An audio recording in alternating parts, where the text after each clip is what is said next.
This podcast is proud to be part of the TalkSport Fan Network. TalkSport. Powered by fans. Good evening, everyone, and welcome to Extra Time, the final word on the weekend's action. And my goodness me, it's Easter, the bar lambs are out, little chicks are running around everywhere. Wolves have got 3 points. We had 3 points on a samosa. We had a blue sky. It was a perfect day. And we had an absolutely world-class debut goal from Matheus Nunes. What a strike that goal was. Insane. And so after such downness and gloom recently, after the results to Bournemouth and the result to Leeds and then the performance against Nottingham Forest, which we managed to somehow get a point out of, we said last week we need to show fight, we need to show heart, we need to show passion, we need to show some quality, and we needed to get at Chelsea, and boy, did we do it. And it was a great performance, and this was without our captain, Ruben Neves as well. So if you're joining us live, thank you so much. Already over 100 of you joining us live. And we've got some, I can tell you what, we've got a fantastic lineup of fans and pundits tonight. We really have. We've got debutants, and we've even got the manager of Bilston Town FC going to be joining us live tonight. And if you're a Wolves fan, you're going to want to wait for that, because we've got a little special something to tell you that's going to be happening. And so we're going to tell you that when he comes on, but make sure you stay tuned to that. We're going to be chewing the fat as normal on the game. We're going to be talking about everyone's points that they're going to raise, their man of the match, the performance rate, and their moment of the day. And we do, of course, have the secret word, and it will be in there somewhere. And I have tasked the pundits and the fans tonight, we're getting that word in there somewhere. And you've all got to, if you're watching it live or listening to it back on the podcast, you've got to try and discover that by the end of the show. I'm delighted to welcome back onto the show our first three guests. First of all, we've got Lucy, the Golden Girl. How are you? I'm all right, thank you, Chick. How are you? Absolutely fantastic. I know you wanted to get on first because you're off down the pub with your mates later, aren't you? I am. I've been sat in all day on my own all day, and I was like, I need a drink. I need to go and have a natter with somebody. So I'm off. Absolutely. I can't say I blame you. We've also got Wolves Premier Lord Jason Guy back on the channel. How you doing, mate? I'm absolutely brilliant after those 3 points yesterday. They must have read my tweet when I was saying there's no fight and no heart in that team. They're ready and they won. They will obviously read that out in the dressing room, mate. Absolutely. And I can see that you're a big fan of Lopetegui, you know, and embrazened upon you. In Lopetegui, we trust. I love that. We trust. And then, of course, coming up first on the channel as well, he's had an absolutely crazy weekend, to be fair. But he still found time to come on. And that's my good buddy as well. Manny, how you doing, mate? Oh, how you doing, everybody? Round of applause. Yeah, round of applause to the fans.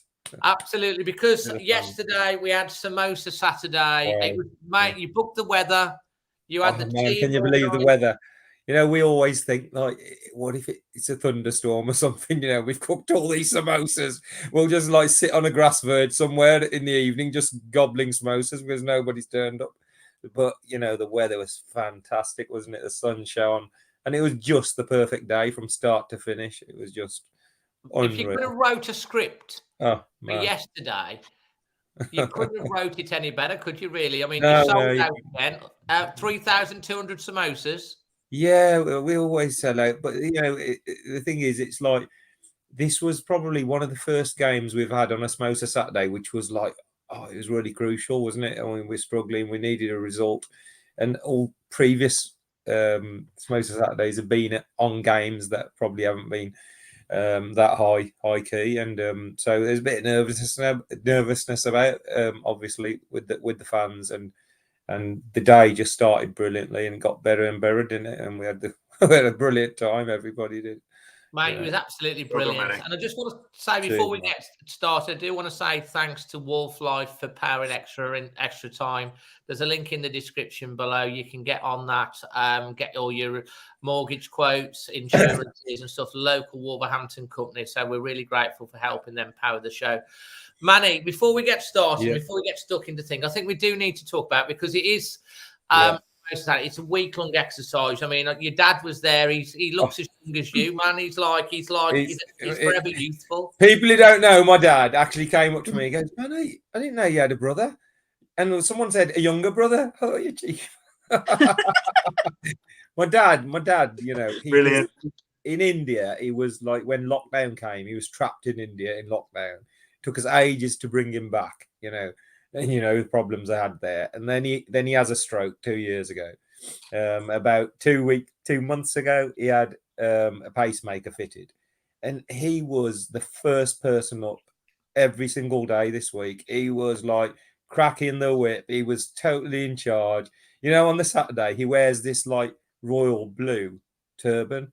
And I'm like, "Dad, do you know that's Chelsea colours?" He goes, "It's one of my favourites, Saturdays." I said, "You can't wear that tomorrow." So he got his mustard gold one out for Samosa Saturday, and he was on the back of the stall. He was watching Hawkeye, watching the girls packing the samosas, making sure they were doing it properly, making a typical like it was like a almost like a businessman at the back, thinking, "Oh, you've got too many samosas in that packet. You need to split them up." He was totally in charge. He loved it, and the response from the fans was just brilliant. I mean, we had fans, Dave. You know, we had like the Pablo Sarabia fans from Spain. Oh, mate, they were brilliant. They were. They're on my vlog singing the Pablo Sarabia song. Yeah. We had a big group from Iceland, New York Wolves. There's about 8 of them turned up, and then there was that a guy from Thailand, 6,500 miles he'd travelled. Brian, he's never seen us lose. Never seen us lose. Probably only been to like 3. But yeah, to be fair, he doesn't go every week. Till the end of the season. That's right. Yeah, he can stay.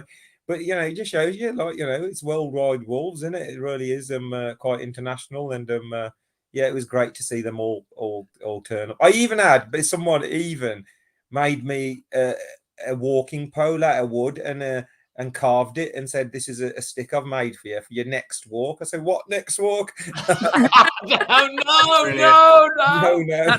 You'll go and walk to Newcastle. Yeah, but brilliant response. You know, some don't forget Newcastle's uphill like Chelsea's downhill. Yeah, downhill. Yeah, you know. Anyway, mate, let's just give us the figure of what was raised yesterday, because I think something like 80% was for the Dementia UK, and something 20%. Yeah, no, it's we haven't. I mean, I'll just make a donation to the foundation, because obviously it was a foundation fixture yesterday as well, and there's some great work. My son was there in the morning for 2 hours with the Molyneux Milers. A couple of the young uns who help on the Samosa Saturday stall did the Molyneux Mile first, so it was great. So we will donate some of it. And yeah, I mean, literally we hit, I think, 5945. So Jeevan, my son, said, "Dad, I'll top that up to 6," and he put 55 quid in to get to 6. And I think I've had 100 quid since for people who just end up. Jeevan asked for his money back now then. Since. Yeah, probably. He was like, "Give me my money back." I've had 100 quid from just people who said I couldn't make it, or literally, honestly, unbelievable. I had a bloke again on the Friday just texts me and says, "I won't be able to make it, I'm sorry." So I'll drop to donation, and you check your Just Giving, it's 250 quid. It's just, man, honestly blows you away. People that you don't even meet, Jace knows, these people you don't even know, and they just contribute and they just play a part sort of incredible behind the scenes. And we're just like looking around thinking, how is this all happening? And yeah, we're sort of figureheads, but really that's all we are. We're just a badge, really. And behind the scenes, as good as the people that keep donating, Manny. Yeah, man, unbelievable. It's not a just situation now, Manny. You are an inspiration, and that's why people do it. You are. No, it's not. You know what? I think Dave will say, because he's joined us, and Jace has joined us before as well, and it was great to see all the regulars on here there.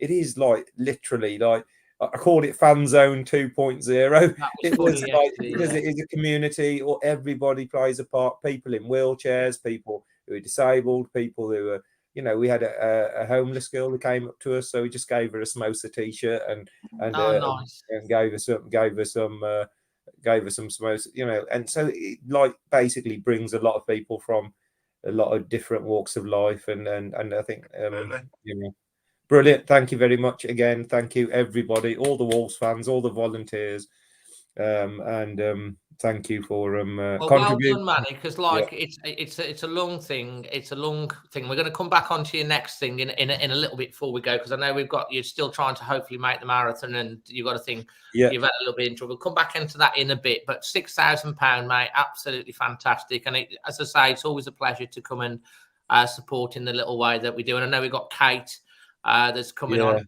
a little bit in a bit.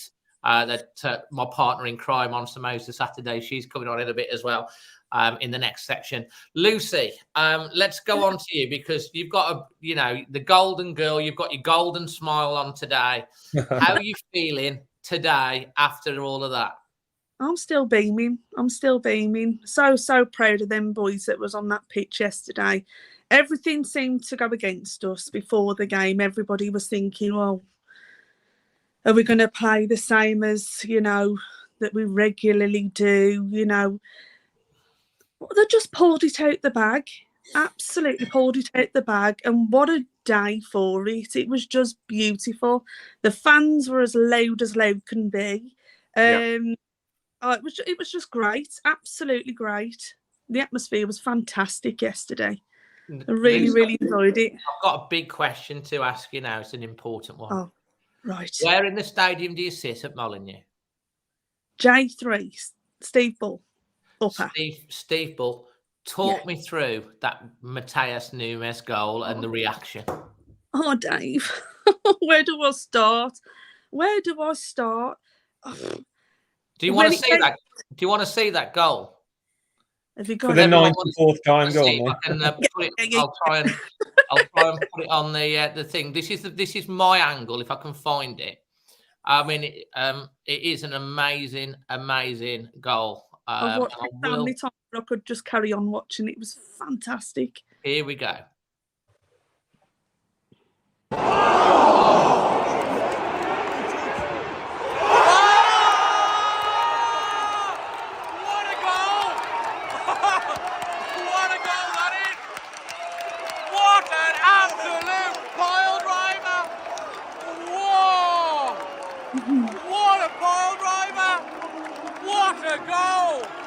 What a goal that is!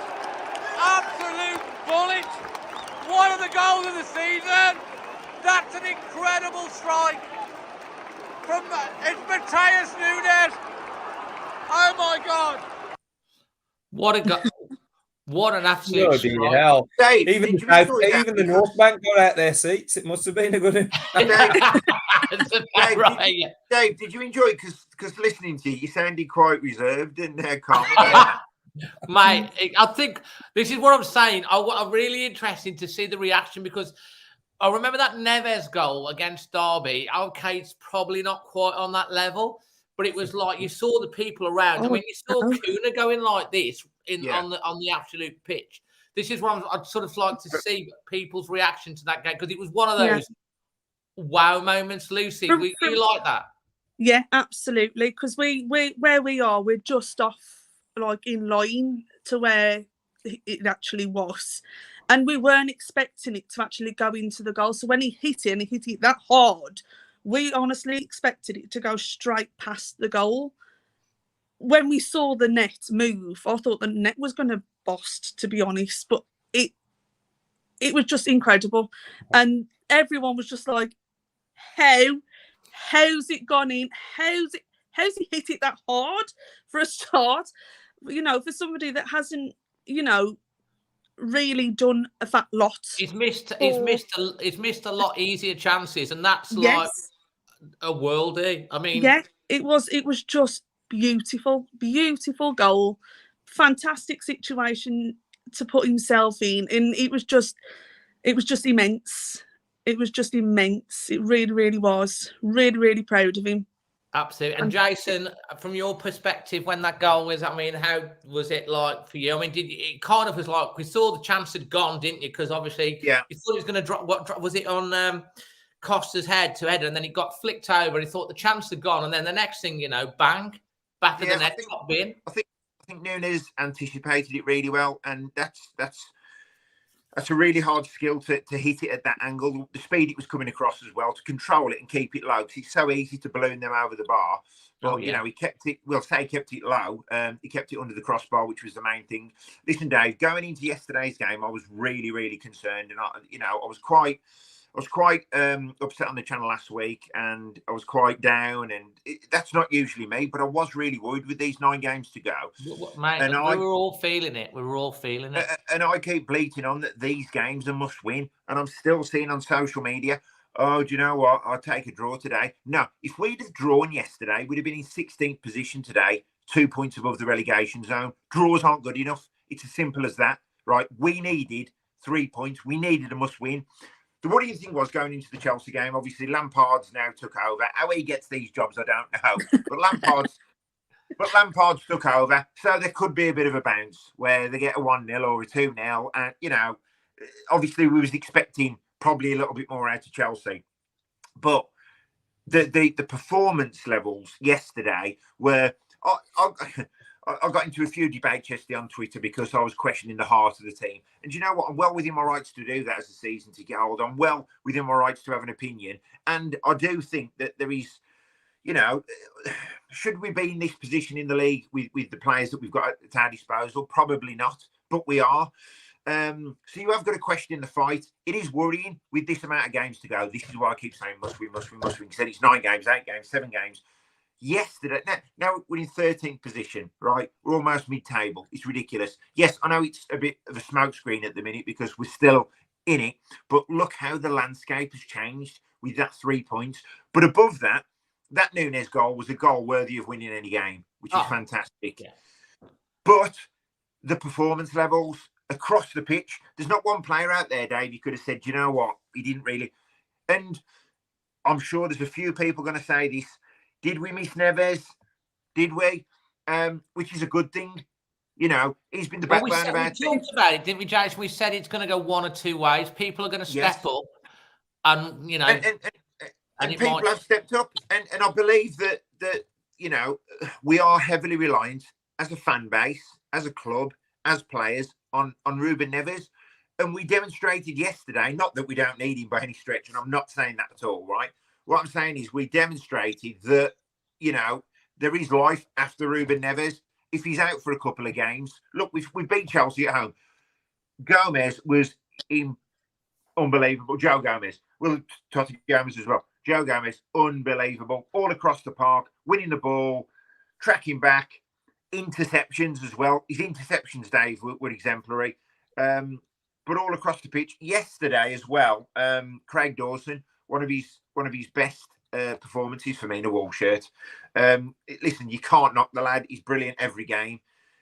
You know what you're going to get out of him every week, 8 out of 10 minimum. And Craig Dawson was incredible yesterday. But every player on that pitch for Wolves yesterday wore that shirt with pride, and that's what we want, and that's the fight we want. But we don't want to be down there with 3 or 4 games to go and seeing these players fighting like that. We need to get the points now. Brentford, Leicester, Palace coming up. Wouldn't it be nice to get 6 points, even 5 points? 5 or 6 points from them 3 games, Dave. I would be absolutely over the moon. I know I'm saying must win, must win, must win. But if we can get 2 wins from them 3 games, that would be incredible. And we've got to get the points on the board now. Give us a little bit of breathing space. It's not going to be breathing space now till the end of the season. It's probably going to go to the wire. But just give us a bit of an edge, because you know we've had 3 games previously where we could have got a lot more points than we did. We got 1 point out of 3 games, which was disastrous. But for that win against, it's still a decent Chelsea side. They're not having the greatest season. It's still a good Chelsea side. Mate, they've got so much. I mean, think how many millions they've spent. Absolutely. Listen, they're a good side, Dave. That Chelsea have always had a good side. They're playing Real Madrid on Wednesday night in the quarterfinals of the Champions League. Well, absolutely. And you know what, Dave? We didn't have as much possession yesterday. But once again, that didn't make a great deal of difference. Well, on this possession stats, we had 72% something percent possession against Forest. We had one shot we scored. Yeah. This week we had 38% possession and we had 4 shots on target. 4 shots. Chelsea, with their 68%, only had 1 shot on target. So 9 shots and 4 shots on target. And do you know what, Dave? This is what we need to see. So listen, I'm so pleased with yesterday, and the landscape has changed massively now. It has. Manny, yeah, man. You've heard what Jason and thing. We've all got a smile on our faces. So you must have been off, I got there about 5 minutes late, and the first thing you do when you play a I bet you did. Yeah, I checked the clock to see what the score was, and it was 0-0. So I thought, that'll do me. Good start. 0-0. That's a good start. But you know what? Totally honestly controlled the game. I actually a little bit different. I was really confident, really, really super confident. Chelsea in the last 15 games got less points than us, scored less goals than us, struggling like hell, can't score. Joe Felix, what an absolute awful footballer. 9 games, just 1 assist, and he just doesn't look like producing anything. The Premier League isn't for everybody, and I'm sure he'll come again. But oh man, some of the money they've wasted, and the Ruben Neves thing. He's the king, isn't he? Let's be honest. He's the king of Wolves. But it's like the king's not there. So who's going to step up? One of you can be the king today. Who's going to step up? And they did. Lamina stepped up. Gomez stepped up. Nunes stepped up. Those midfielders in those key positions. And I looked at the side and I turned around to my son. I said, look, there's no Johnny, obviously. There's no Moutinho. There's no Neves. There's no Raul. There's no Adama. There's no Neto. All those, the Bruno Lage, Nuno players, literally none of them were on the pitch. And this was like a new Wolves, a brave new Wolves. They had a chance and they took it, didn't they? They took that chance and everybody played absolutely brilliantly. But I have to give a huge shout out to our manager for, when Johnny had that shocker in that game, absolute shocking performance. He goes and ignores Ait-Nouri. He doesn't rush back Bueno, and he decides to play a centre half at left back. And how well did he play? Big call. You know what? When Sterling went off, that's the first time I saw Sterling. I thought, I was exactly the same. I didn't realise he was on the pitch at all. Nobody knew he was on the pitch. And he's just defends. Ait-Nouri can't defend like that. Johnny can't defend like that. I think Bueno's our best left back, but suddenly we got another one. So brilliant for Julian to obviously have worked with him. He hasn't just thrown him in; he's worked with him on the training ground, and he's produced a brilliant defender at left back. He wears his heart on this as well. He's a proper tackler. He doesn't let you go past. Yeah. He's big. He's strong. Yeah. It's exactly what you need, and it isn't like it. And it gives you flexibility of changing it around as well because you've got that extra person. So Totti Gomez, brilliant. And the other thing I have to say, Gomez was brilliant. But in the second half, a bit like the Liverpool side, where we're playing well, and then Liverpool had a bit of the ball, and Julian had to change it. In the second half, Chelsea came out a little bit, had a bit of possession, didn't cause any problems, but they had a bit of possession, and straight away he went Hwang and Moutinho, and both were sensational. Hwang is like a reborn player under Lopetegui if he can stay fit. Yeah, and he did what Costa couldn't do. Costa did his bit, and you could see he was tired. He went on one raid and he just ran out of legs, didn't he? And Hwang was, ran everywhere, harried, and it took the game to Chelsea again. And Moutinho, the thing is as well, Manny, with Moutinho, Sutty goes on about he shouldn't start games because. Yeah. But he's a brilliant, experienced player to come on to at that type of the game. He's got the experience. He can get up to speed really quickly, and he's a world-class, talented player. And he just would manage the game, like what you said. It was the substitutions the week before. We were like a bit critical, but I think every substitution that he made, the times they do it, made a difference and helped us get over the line, didn't it? It did. Let's be honest. Most times he has got it right, and you've got to look at the bigger picture. At 10 points, well, that's all we had. We got he's 21, so that's more than any other team in the bottom 12 clubs, since the World Cup. We were disappointed that we didn't beat Bournemouth, we didn't beat Leeds, we only got a point against Forest. But had we won all three and lost against Liverpool and Chelsea, We'd have we been would have exactly probably been where we okay, are. wouldn't we? So we've Yeah. beaten Liverpool, we've beaten Chelsea, we've beaten Spurs, we've Yeah. beaten three. So that's a class manager who can take those big teams and not concede a single goal in any of those games. It's interesting because someone on Twitter the other day, I put the stat out that the 9 games we've got left, 7 teams are above us. Yeah. And people actually do fancy us more against the bigger teams or the better teams, if you like. So, it's an interesting point to have, an interesting argument to have. It is. I mean, maybe that's because sometimes, they don't shut up shop so well. I mean, they're more adventurous, and we're then able to sort of like play more of the game that he wants to play. Whereas when you get teams that just sit, and it's something that hopefully we do stay up, that we've got to fix for next year. We've got to be able to break those teams down, the top teams do, and create goals when teams are just sitting, 2 banks of 5 behind the ball. Forest hurt us a couple of times, like last week, sitting back, and then it hit us on the break. But like we took the game to Chelsea, and we were, and it was a comprehensive 1-0 win in the end, wasn't it? Literally, Jose Sarr. Let's be honest, I can't remember him making a save. He had one in the first half where they had a shot on target. He was behind the ball. Really a save. He literally had the quietest game he's had. And that was Chelsea. That was like. Look at the blocks that were being made by the defence. Yeah. I mean, Dawson, Dawson. Tillman. Time and time again, we made the blocks. Dawson hurt himself making a 6-yard block, crucial blocks, and the positioning was right this week. Gomez, he's a young player. He's still adjusting to the league. He's going to be some player. We've got it's positive in it. Yeah, I mean, it is. I mean, it just shows you, that Forest game, we were getting battered and we robbed a point, and then a week later we're like all singing the praises again. So there is that inconsistency there. We know that. Why did they put us through it?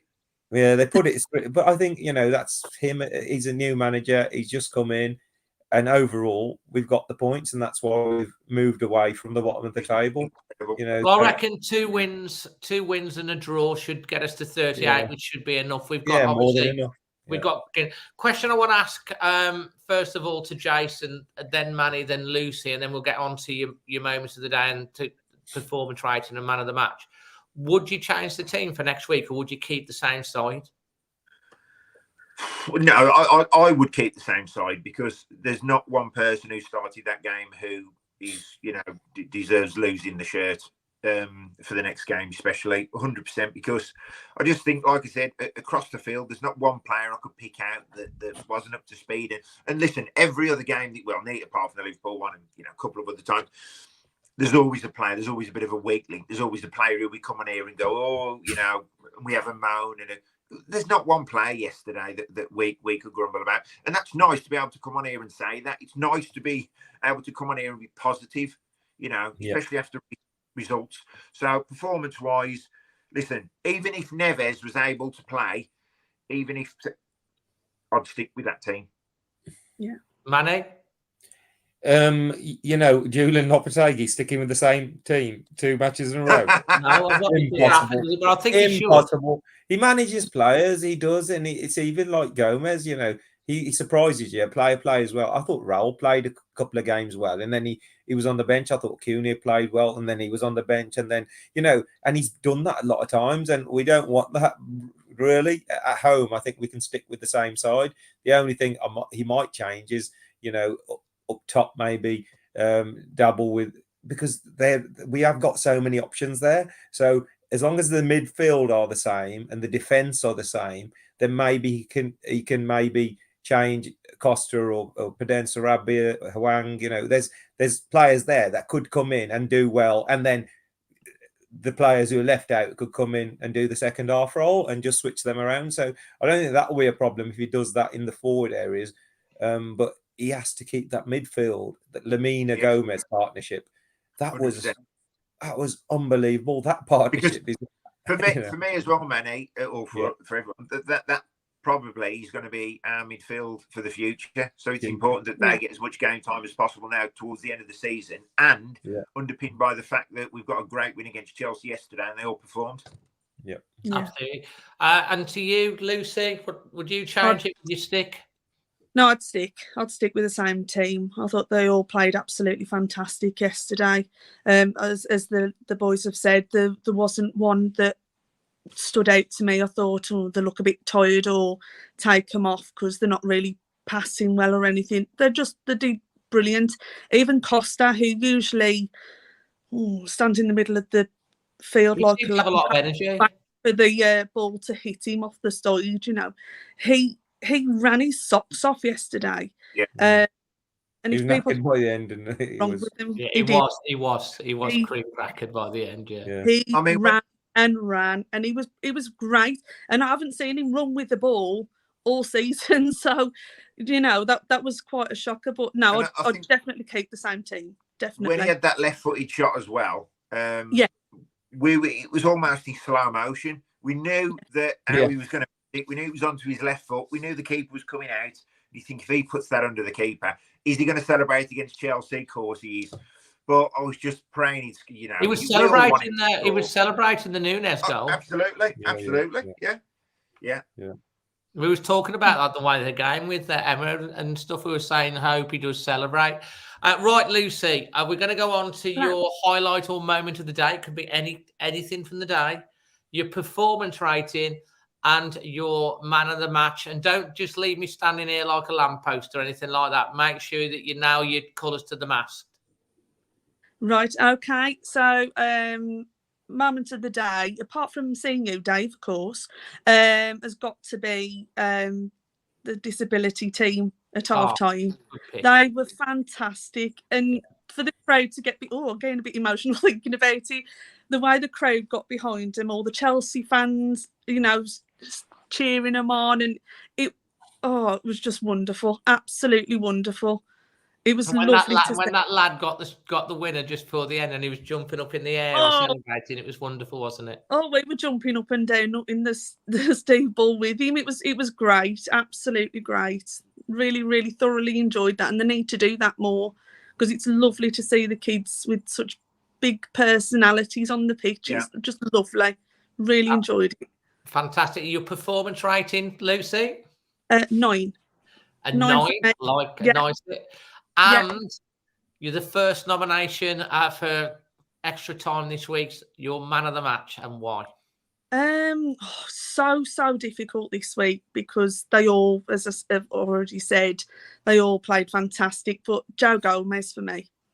Joe Gomez, fantastic. He really, really was. And the way he celebrated every time he got the ball off them was great. He's tackling. I think Wolves put a social out, didn't they, about his tackling as well, how he tackled back. So that was fantastic as well. Yeah, it's on Twitter, isn't it? Yeah. On to you, Jason.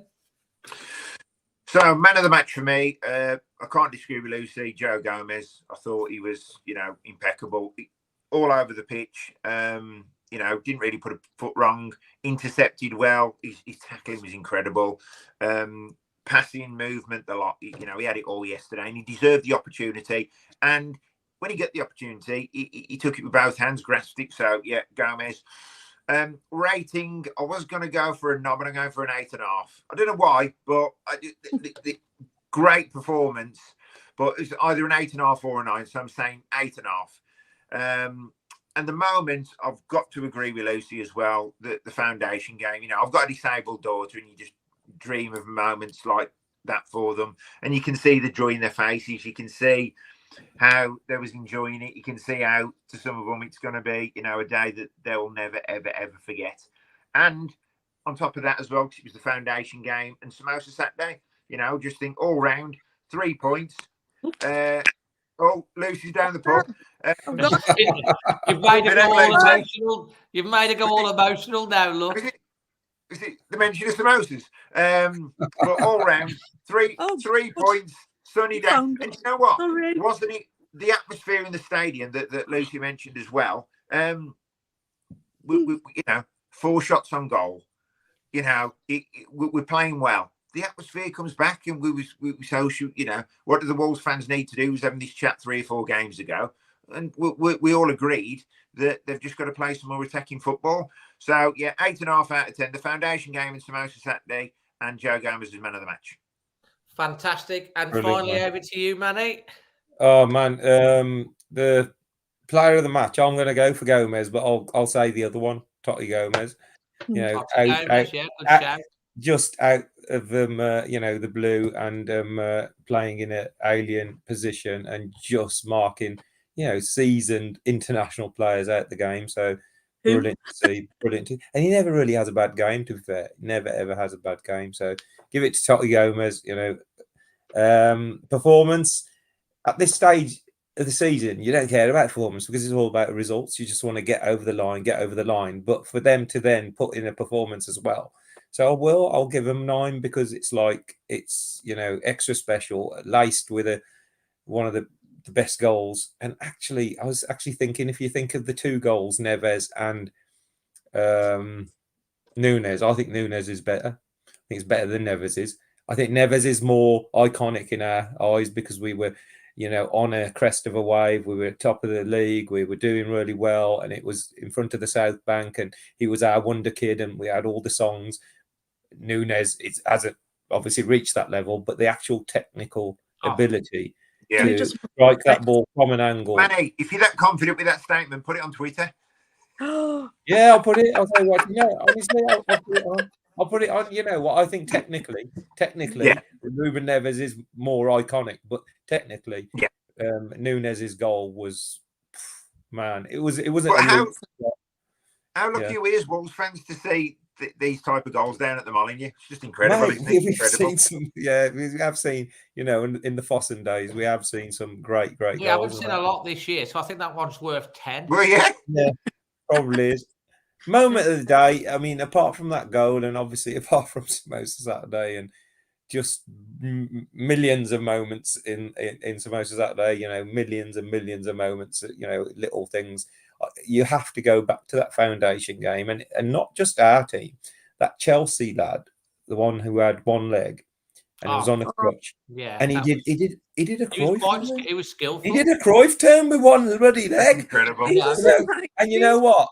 My son said he's already won Chelsea's man of the match. He's the best Chelsea player on the pitch already. He's only got one leg. He was really good. And Lampard should have been watching them at half time and brought one of them on. Brilliant. So when you, I can't imagine, because we're all, I think we're all able-bodied, and I know Jason's got a daughter, that struggles. But imagine going through that and having that type of life, and then appearing in a stadium full of 30,000 people. And playing and scoring, man, that is just an incredible high for those people. And every one of them had a smile on the face as well. Yeah, man, they were just unbelievable, and they are real. So when you see people who you think, oh, there's something wrong, actually, they are the ones that inspire you more than anyone else. They you look at them and think, wow. Why am I moaning about my bloody life? Look at these people. They're, so definitely the moment of the day, and just a fantastic, wonderful day, and gives you hope for the future under J-Lo, with the young players that we've got, that this could just be, if we can just get out this, we're still in the mud, we're not totally out of it. We just climbed a rung. We just see a little bit of a future now, don't we? With the players, with the manager, and with the fans back on song a little bit as well. This is where we need to be. And Brentford next week, exactly the same. We've got to start. We're going to be on here next Sunday going, oh, why did he pick that team? What's he doing? He doesn't know what he's doing. That Gomez is rubbish. It doesn't work. The thing is now, if you can Nunes, one-trick pony. Yeah. If you can win 2 back-to-back games, I mean, look at Palace. If you can win 2 back-to-back games in this division, it makes such a difference. And like we've played so well against Chelsea. Now Brentford are a good side. You know, Yeah. they're a very, Yeah, they very, are. very They good are. side. They're probably better this season. Liverpool were a good side. Spurs were a Absolutely. good side. Chelsea were a good side. You know, we've got to believe in ourselves, and, But we've and got to do it again. we Gotta do played it again. we played with belief, and we've done it since he's been here, haven't we? Let's be honest. Yeah. We've done it But since he's hopefully been here. hopefully Yeah. now this will take us on even if it's a mini run where three or Yeah. four Yeah. games, like I said, you know, Yeah. a couple of wins Just and a enough. draw. You won't hear me then banging on about must wins once we're safe. We got 24. Is it eight games? That's like 24. 8 games left, yeah. Yeah, 24. So 50. I think we could still make 7. No, sorry. Could we, Mate, man? if we end up at the season, end up in Could 30th we? Yeah. of the Where's the season, passport? That's equal in our worst positional play in the Premier Oh my League. God, It would we're be looking at incredible. Europe. Yeah, I know. And finally, just before we finish off, Dave, I've got to go and get my passport. what's it like? It is bad. Manny, you got injured, didn't you? For the Oh, what, man. you go for Yeah, the so- marathon now. I was obviously I did the 10K, Wolves 10K, and I was flying, and I did a big run, and I went to do some stretching. I did a bit of stretching, and then went and put like a weight back in the rack, and I leant over, and my back just went ping. So I've had 2 sessions with the physio this week. I got another one on Tuesday. Touch wood, it feels okay at the moment, but it's just a race. It's a race against time to make London, which is 2 weeks today. The London. I'll still turn up because that's what we do. You know, we don't care about what condition we're in. We'll turn up, and we Manny, have to walk. you walked to London a few weeks back. Oh no! There you go. Then You'll be all right. So, It can be done. It is what it is. I'm a bit gutted because I was really, you know, but it's the cause, and I'm sure I'll make it. So fingers crossed with that one. We'll keep watching. And Yeah. finally, before we get on to the next segment of the show, score prediction for Brentford. We'll go with Manny first. We don't do anything more than 1-0, so 1-0. 1-0. Jason. 1-0. Run away. Run away. Into Europe. Run away. Oh, we get that. Yeah, 1-0. Must win game. Must win.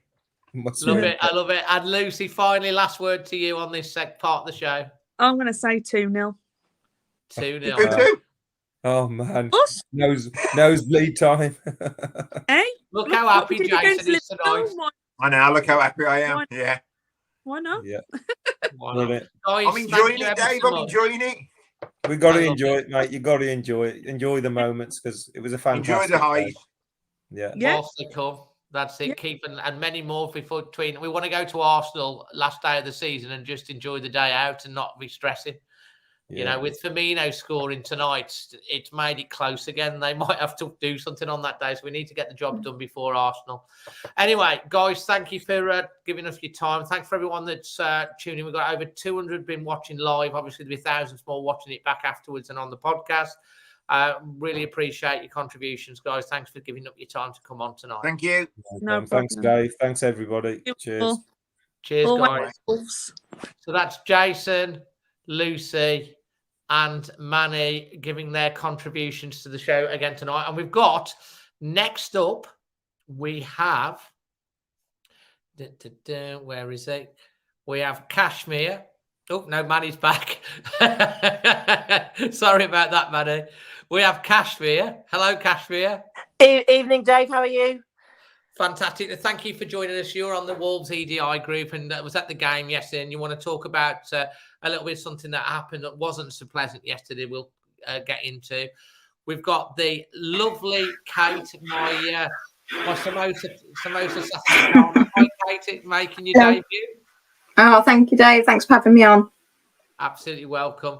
And we have a special guest. We have the manager, no less than Bilston Town FC, Mike. How you doing, Mike? Thank you for joining us. I'm good, Dave. You all right?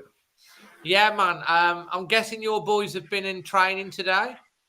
No, we're not quite that professional. We only played yesterday, so it was a day of rest today. Oh, of course, yes. Yesterday. Talk us about yesterday and why tomorrow's game is quite significant. Because I'm going to be going tomorrow, and there's going to be something we want to get as many Wolves fans down there supporting Bilston tomorrow as possible.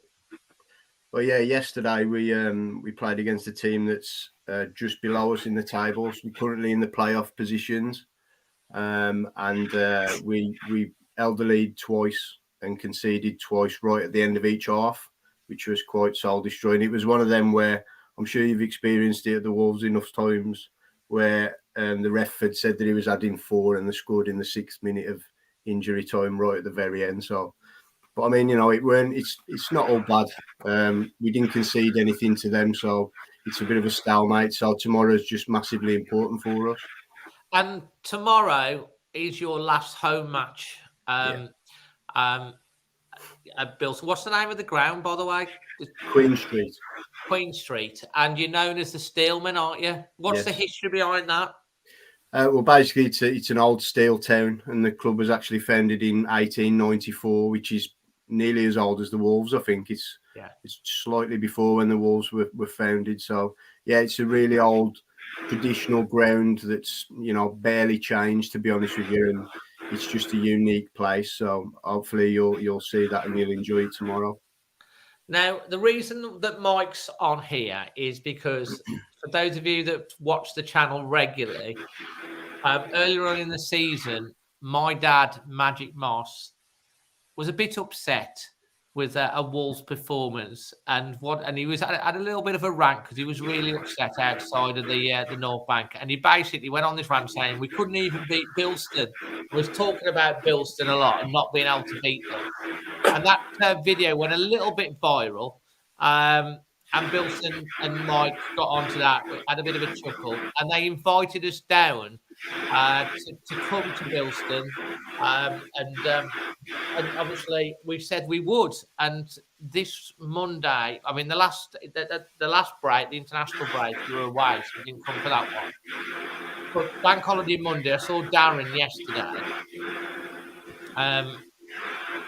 And was your good friend and reminded me, and I was like, all right, I'll have a speak to Dad. We'll try and get down tomorrow. And for a little bit of history, my granddad, Jack Fisher, he played for Bilston something like 70 years ago. He's got some medals, and we're trying to track him down, aren't we, Mike? Yeah, I've been having a look through the history books, but it's just it's so hard to find. So, if we could get literally a season, a year when he played and stuff like that. There's at our club, there's photos everywhere going back to I think we've got photos from something like 1908, or it's crazy, literally. It's like a museum at times, like some of the stuff we got there. So I'm really sure we'll find him, yeah. So we'll have a good look for that. I'm as intrigued as you are.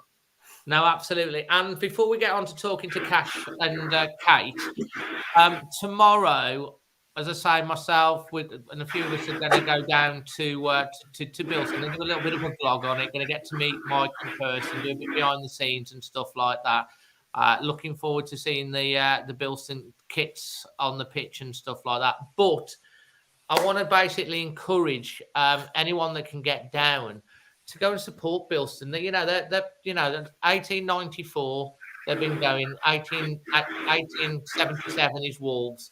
And they're 1 point outside the playoffs. It's their last home game. I know Droitwich, who you're playing tomorrow, they're bringing 2 coach loads. Yeah. So why not go and support your grassroots club? It's a Bank Holiday Monday. Get down to Bilston, and they're doing a concession for. They're doing a concession. I'm sorry about there's a bit of feedback coming from somewhere, but get down to Bilston because they're doing a concession for just £4 to get in. So get down there tomorrow, and Mike, and you'll appreciate any Wolves fans coming and supporting. Yeah, basically, tomorrow's huge. I mean, it's my first season in non-league, so it's gone better than I expected it to be honest with you. It's in our hands, really. We have to win tomorrow. Droitwich will bring a big crowd. I think there's about 160 in there yesterday, which is a really good gate for us. Obviously, compared to places like Wolves, etc., it's absolutely nothing. But literally, everybody that we get through the turnstile counts, and it's not just a financial thing. I literally want to get as many people in that ground as we possibly can tomorrow, because lately we've had the support. We've gone on a run of 8 games where we've won 6 and drew 2, and we've put ourselves in the position that we have done. And that has basically been down to the following that we've had. They've started banging drums, singing songs, and it's just an amazing atmosphere. So one thing I can guarantee, and that's why when we were talking earlier, and we're doing the concession when you show your Wolves season ticket, I can guarantee you that it'll be a very different experience to Molineux. You'll feel so much closer to the players, the management team, the pitch itself, and you're just totally involved and submerged into it. So, I'd appreciate any support we can get from the Wolves fans. There's already a lot of Wolves fans that go, to be honest with you. A lot of the players are Wolves fans. My goalkeeper coach is a Wolves fan. I actually called the win against Chelsea yesterday in the club before our game, and he looked at me like I was going bonkers. But we've got close ties with Wolves, the fans, the players, the club itself. So yeah, we'd absolutely love to see you.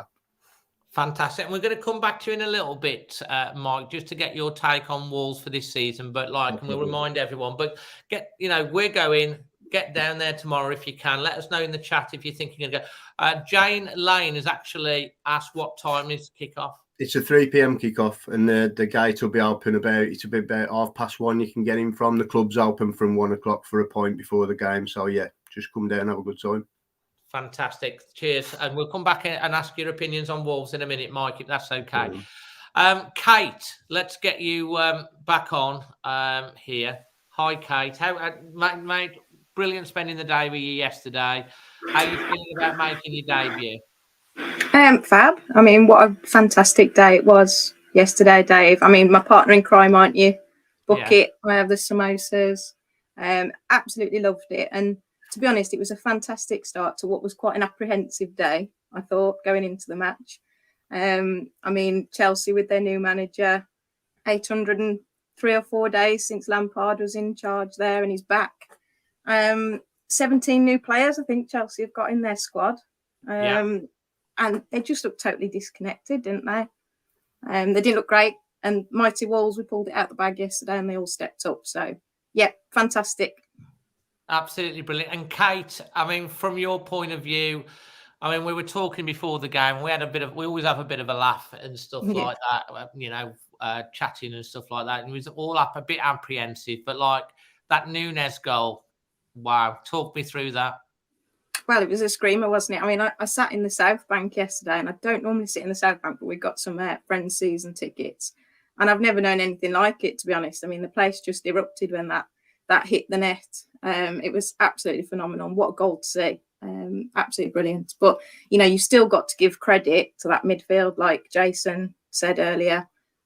Gomez, I mean, there was a lamppost on him, like a beacon of light that he just stepped up into Neves' shoes yesterday. Nunes, Lamina, just couldn't fault them. Just absolutely nailed it yesterday. And I bet you were coming out the game with a massive smile on your face. A perfect day, almost. Yeah, I mean, it was a perfect day, wasn't it? I mean, 3 points, Samosa Saturday, the disability game at half time. What a goal! And we're up there. I mean, technically, there's 2 leagues in the table now, isn't there? And we're heading our mini league, so to speak. I mean, can we win a trophy for that? Earlier, I think we've dropped down to second. Yeah, we're still in the Champions League places, according to everything like that. Yeah, that's it. So you never know. I mean, if they do a trophy for that mini league, we could win that one. But we're up there and we're fighting, and that was what was really, really good to see yesterday. Was that fighting spirit was back, and the place was rocking. I mean, the atmosphere yesterday was. I've been to quite a few games this season, and I did feel a little bit disappointed at times with the atmosphere, but I thought yesterday that the crowd got behind them, and the players were, every time there's a corner, they were there trying to get the crowd behind them, and it was fantastic. It was brilliant. It was an absolutely brilliant day. We're going to come back to you in a bit. We're going to go on to Cash now. Cash, obviously you get around because like you were in Wembley cheering on the Lionesses in the week for the penalty shootout and stuff like that. I mean, were you there yesterday yourself? Yes, I was. I was in the Graham Hughes corner. And you were in the Gene Kelly stand then? Yeah, pretty much, yes. And but no, I've got to say that was probably one of the best 1-0 wins I think we're probably ever going to see. And talk about timing, not least with some of the other results yesterday. I think very much is I think yesterday's victory is a pivotal moment in this season. And for Mateus's strike to come in such a way was just glorious. I think no one expected it, which I think made it even more glorious, made it even more fantastic. And everybody was just pound for pound, absolutely just on it and seeking to do the thing which we did, and obviously enabled a very expensive Chelsea side, as has been mentioned earlier, to not that much lay a glove on us. I think that's the fantastic thing. So just tremendous performance, and fingers crossed we can push on and not have to look downwards. Well, absolutely. And Cash, obviously, we've got so much positive to talk about tonight, which is great. But one thing that made the national news was some of that one bit of chanting, that Chelsea chant that was started. I think it was over in the one corner of the South Bank. There was 3 arrests made at the homophobic chanting. You're obviously a member of Wolves EDI group. You're a gay man yourself, as I say. What did you want to say on that from yesterday?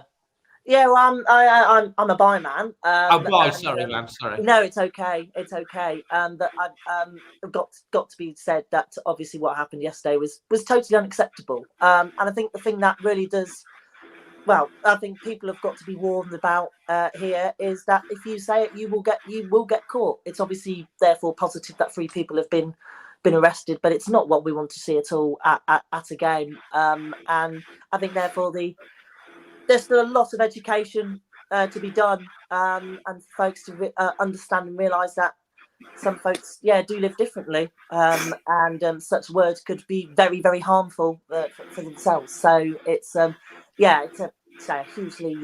hugely disappointing episode, and to see obviously in the national news is it does not do the reputation of the club any good. So I just obviously would hope that it doesn't happen for the rest of the season, and that it's a bit of a moment in which folks are like, just be very careful what you say, particularly at a stadium. Absolutely, well said, mate. Because we did obviously do the. You came on when we did the Hope United and their homophobic campaign, which there's a video on the channel, so watch that. But the thing about it is, the one thing that it's Wolves are all about one pack and stuff, and you get the banter and stuff like that, and there's always a bit of banter. But some of these things have been criminalised now, and so people sing them, and you can get arrested and you can get banned from going to football.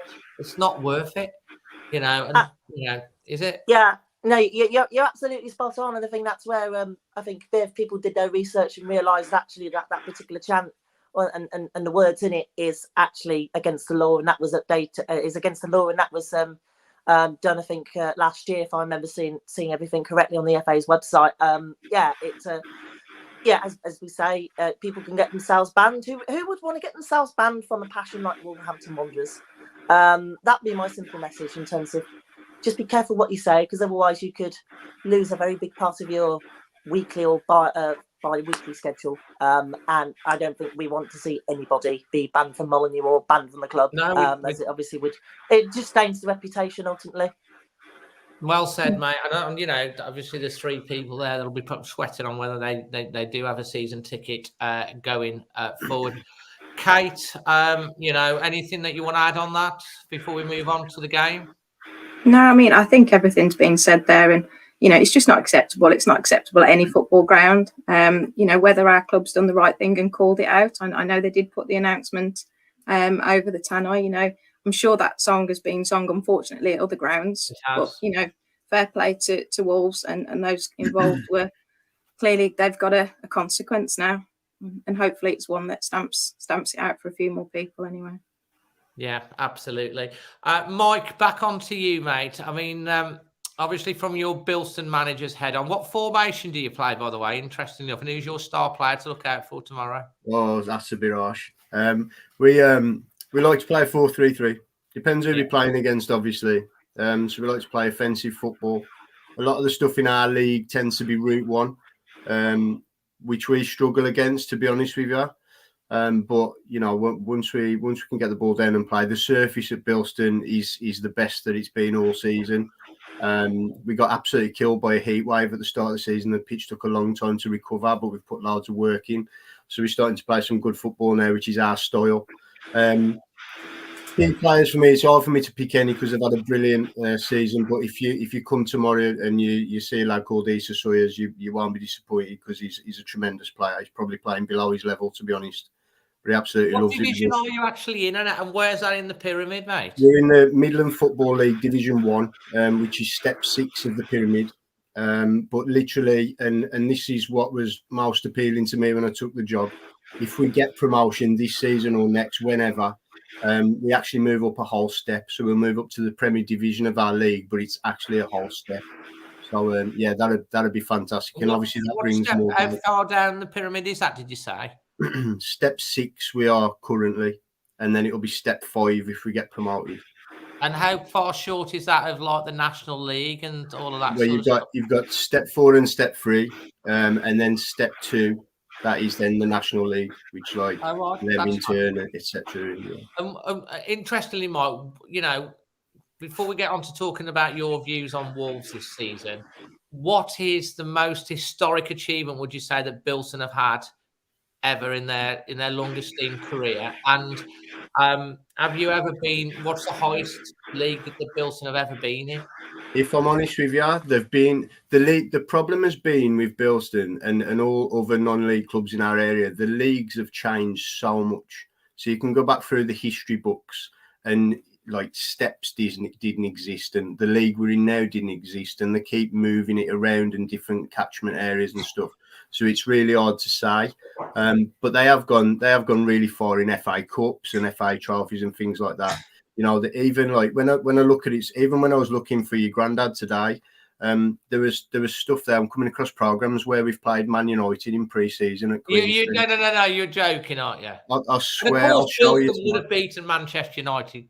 We played at Manchester United at Queen Street, and I'm pretty sure somebody will correct me on this, but like people like Lee Sharp, Mark Bosnich, people like that were in. Honestly, it's crazy when you see it. Our club's just got so much tradition. There's a lot of clubs in the area that haven't got that, or they're a lot newer than us or what have you.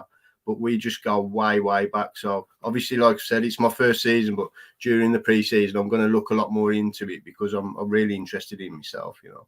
And have you played Wolves at any point? We have played Wolves several times, yeah. Wolves reserves, etc. It used to be, somebody told me the other week that it used to be a regular pre-season thing that we always played Wolves in pre-season.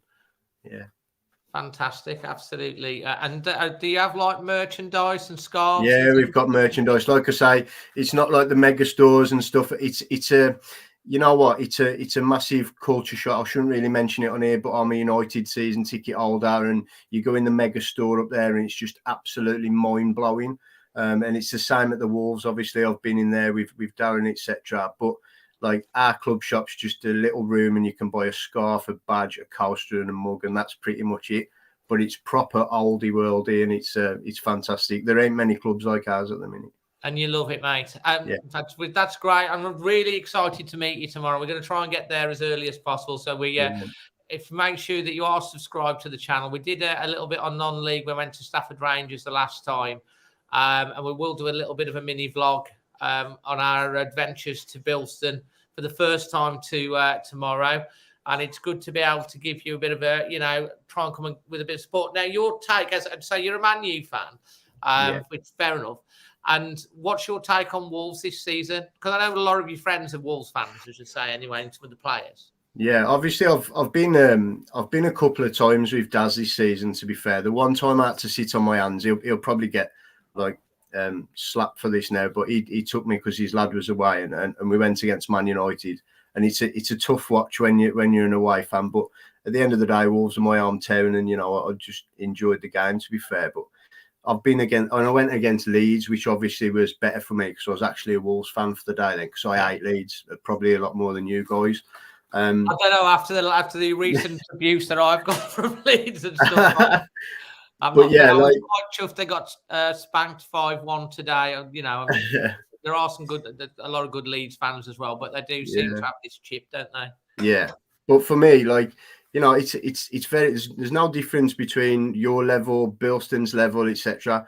You get out of a game what you put into it. It's as simple as that. And like the 2 games I went to watching Wolves this season, they were just flat, absolutely flat. And I've heard you guys talking about earlier on how you just went for Chelsea's throats yesterday.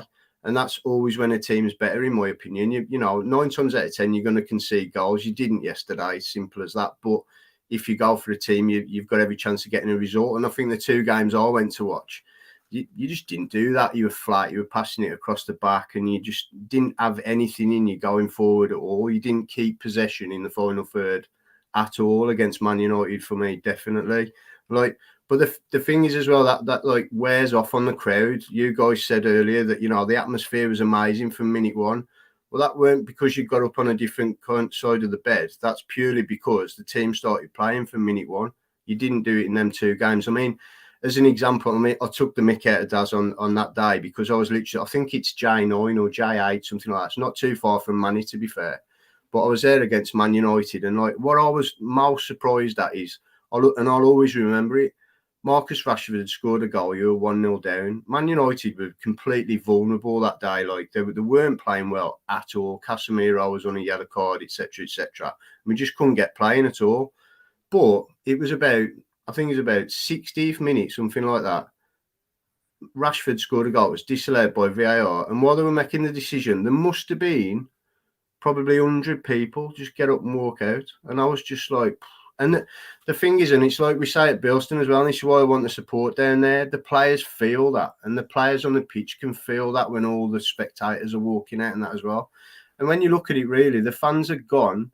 The VAR decision got overturned, and it was still 1-0. He's still 1-0 against Man United. And at that point, anybody can score against Man United, and you could have walked away really happy, and you nearly did, I think, from what I remember. And Leeds, again, you just didn't get going. A lot of things went against you, but Wolves, Molyneux's amazing. I mean, where Daz sits, like, you know, you can feel the heat off the fire cannons, and the atmosphere is incredible and stuff like that. But it's everybody in it. It's the players and the fans. It goes hand in hand, and you know, fans walking out, the players are going to feel that. And when the players aren't putting the effort in from minute 1 and going for teams' throats, the fans feel that, and it's a two-way street. I'm going to come back on that point in a second before we move on to Kate and Cash with moment of the day and all that sort of stuff. Joe has said floodlights, they were first used in a game where 8,000 fans came out to Queen Street versus Wolverhampton Wanders on the 10th of March, 1953, and Wolves won that game 4-2. There you go. Wow, See, is that true? it's Bilston was the amazing. first ones to have floodlights. Yeah, it's craziness, it is, honestly.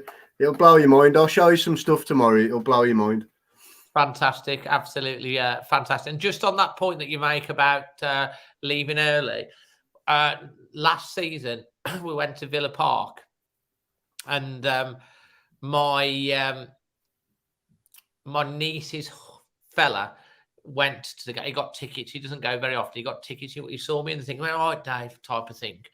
Wolves were losing 2-0. 20 minutes to go. He leaves, going, F this. And I went, why are you leaving? And he was like, oh, it's crap. And I was like, the 20 minutes plus added time, anything can happen. Wolves won that game 3-2. Exactly.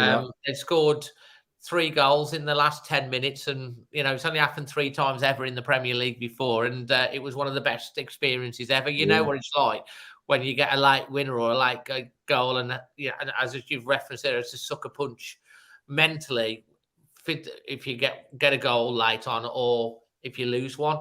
Obviously, the test for you tomorrow after that, putting so much effort in, is again to raise the lads to go again tomorrow. But I'm sure if we can, you know, what's the average crowd down at Bilston generally?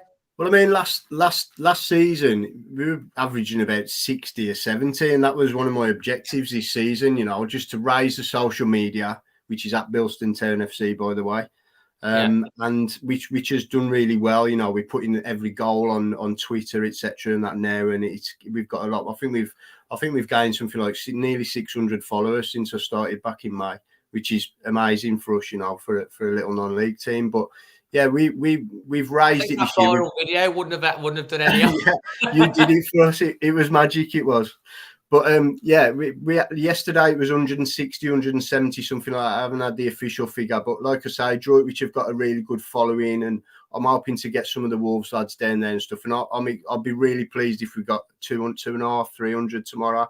I'll be absolutely over the moon with that, and it's very feasible as well, especially with the away following that's coming. Absolutely. Well, we're definitely going to try and get that to, if we can get to 300, you'll have to let me know how many come. That would be absolutely phenomenal. Just going to come back to you finally at the end to give the Bilston details out again. But let's go first to Cash. Cash, your moment of the day could be anything, your performance rating and your man of the match. I think, as some of the guys said earlier on, I think moment of the day would have to be the Wolves Foundation's disability game, and not least as well, seeing even when Chelsea scored, their fans went absolutely bonkers. It was lovely, and being an autistic person myself, I can get just a sense as to how amazing that was for those out on the pitch yesterday. So a huge well done to the foundation for doing that, and obviously it being the Foundation Day fixture too. So I think it was all in all, it's a fabulous day, not least with then also obviously the samosas and being able to catch up with you beforehand as well, which was lovely. I think rating, I would probably go, as some said earlier, with a 9. Very much, I think one of our best performances of the season by a long way. And man of the match, I think, would have to be João Gomez. Him being, I think, just 21 years of age, he's got. I think this could be one of the best signings we've made. We can make in a very, very long while. Not just because of his zest on the pitch, but ultimately he just has got to be probably one of the most humble people to be in a Wolves shirt, knowing how long it took for him to get to Molineux and how much the club persisted of making that transfer happen in January. So it's got to be Gomez. And also one other thing was when I was in the fan zone actually yesterday with some of the Molineux Connects gang. Molineux Connects, I will very much plug, set up by some of my fellow EDI advisory group colleagues, just a way to get particularly lone Wolves fans to just socialise and meet before games and be with others. When I was with them in the fan zone, I also had a Royal Garden Party invitation drop onto the letterbox of May. So it's adds on to what was a really good day all round. Mate, the garden parties are fantastic. I've been to a garden party at Buckingham Palace, and it's fantastic. I'll talk to you about that next time I think, because it is it is pretty special. So fantastic that you got invited, mate. Brilliant comment, and thanks for coming on and talking about the game and the issues. Let's go back on to Kate. Kate, final word for you on this section in terms of performance rating first, man of the match, and then pick out your moment of the day as well. Okay, well, I think that point in the season where we really needed that 3 points yesterday, and like Jason said earlier, 1 probably wasn't good enough, even though potentially how we've been performing would have probably taken a point, but really deep down we wanted 3. So I'd say overall a 9, mainly because of the character that was shown yesterday. Man of the match for me, it's going to go a clean sweep probably, isn't it? But I'm going to say Gomez as well. But also mentions to Totti, Nunes, Kilman, Lamina, Dawson. I think Dawson's calmness and the way that he just organises that defence. At times yesterday, you could see him. He was just calm. Really bellowing at Kilman. I think Kilman's been fantastic next to Dawson as well. So they're just the style of player that we needed at the right time. So well done to them. And moment of the day, again, I think there was so many yesterday. I'm just going to have to say that it was just the unity of our football club all round. Yeah, fantastic. Absolutely brilliant. Well said, Kate. Well said. And how's your debut been? Good. I've enjoyed it, actually. I hope I get an invite back. I'll know if I'm any good or not then. So No, you definitely get an invite back. I've been wanting to get you on for ages because this channel, it's a community, everyone's welcome to come and have an opinion, but it's really important to get fans from different backgrounds and also get female fans to come on and speak about football as well. So I'm really glad that you've came on. And Lucy will be glad about that as well, that you've come on tonight. So I think it's the first time we've actually had 2 female fans that have come on the same show. So I really appreciate it. So you're definitely getting an invite back. When's your next game? My next game? Yeah. Oh, down the Walls. I'm not going next Saturday. Hubby starts cricket season next Saturday, so I've got the little one next week. But I'll still be watching. Whether I'm there or not, I'll still be watching. So there you go. So you can still come on then. Final words on this part of the show to Mike. Just give an invitation out and what's on offer tomorrow, Mike. Finally. Yeah, so basically, like I say, the gates will be open from 1:30. We kick off at 3:00. It's a huge game. We need to stay in those playoff places. There's not many games left at all. There's literally 2 after tomorrow. Beauty of it is that the other teams around us have got a lot more games to play. There's one team that's still got to play 7 games in 2 weeks, in 14 days, which is mental. So we've put all the hard work in already. But yeah, big crowd tomorrow if we could. It'd be a brilliant send-off for the hard work the lads have put in all season. And like I say, just show your season ticket on the gate, get in for £4 and just come and have a great day and just enjoy it all with us, to be fair. Absolutely. So, and how can they follow you on social? Yeah, on Twitter, it's at Bilston Town FC, and it's exactly the same on Instagram as well. And as I say, myself, Magic Moss, the producer Emma are definitely going to be there, and hopefully a few more of you can go down there and join us as well. And we're going to hopefully have a great day and cheer you on to 3 points, mate. And Mike, I look forward to seeing you in person. I'll try and get a little interview with Mike after the game as well to put on the vlog as well. So yeah, fantastic. Thank you so much for giving your time. Appreciate you, Dave. Mate. Thank you, mate. I'll see you tomorrow. So yeah, so that's this part of the show done. A big thanks to Mike. Big thanks to Cash. And a big thanks to Kate for coming on. All the best. Okay. So the next part of the show, we've got a really great bunch coming on next. All together, we have got Chris. How you doing, mate? You've not got you're on mute. Yeah, I was just testing it. There, I'm all right. You all right? Yeah, absolutely. We've got Craig in his mansion. He's just come off the piano. Hiya, Dave. Hiya, Chris. Nice to see you Hello, again. mate. You all right, bud? Yeah. And last but not least, we've got Sooty as well. So we've got a great last section of the show for you. You all right, Sooty? How are you, Dave? I am good, man. I saw you all before the game yesterday down at the Samosa Saturday stand. As I say, Manny was on earlier. £6,000 raised, absolutely fantastic. We were all talking about the game. Chris, first of all, how are you feeling a day on? Yeah, a lot better than I have been some other weeks that we've been playing. It's been good to see a forward dynamic performance with people getting the ball and going forward, people putting tackles in rather than just turning around and passing it back to Ruben and then playing ping pong between the centre half. So I really enjoyed it yesterday. Absolutely. Craig? Magnificent, David. Absolutely. To have your team show that desire, shed blood for you, and draw a bit of blood that I asked for last week, and they did that when they lost the ball. They were absolutely chomping to get it back. The desire was just outstanding, and that's all Wolves fans ask for their team to just fight for them every single week, whether we win, lose, or draw. We don't care as long as our team gives us everything. And it was wonderful not to see this incessant across the back four, into midfield, back to the back four. We moved at pace, we moved at speed. Our defenders and midfield and our midfield and forwards were joined up.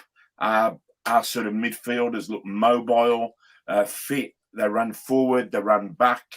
And the one criticism that I've got is I thought we were wasteful a few times. with a final ball because we could have scored 3 or 4 goals because we opened them up 3 or 4 times and the final ball was poor.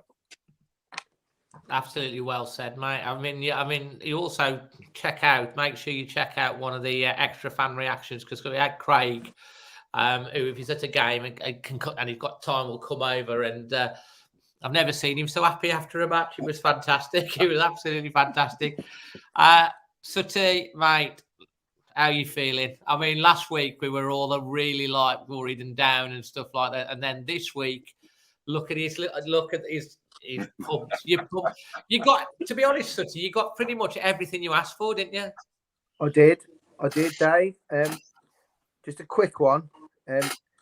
Down in South America and Brazil, they call João Gomez the pit bull, Dave. They do.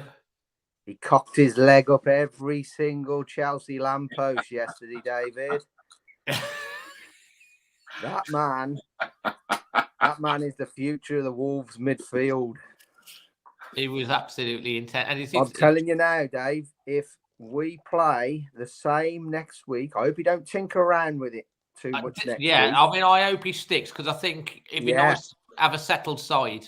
It would. He's trying different things and, As somebody said earlier, I don't mind tinkering too much with the front line.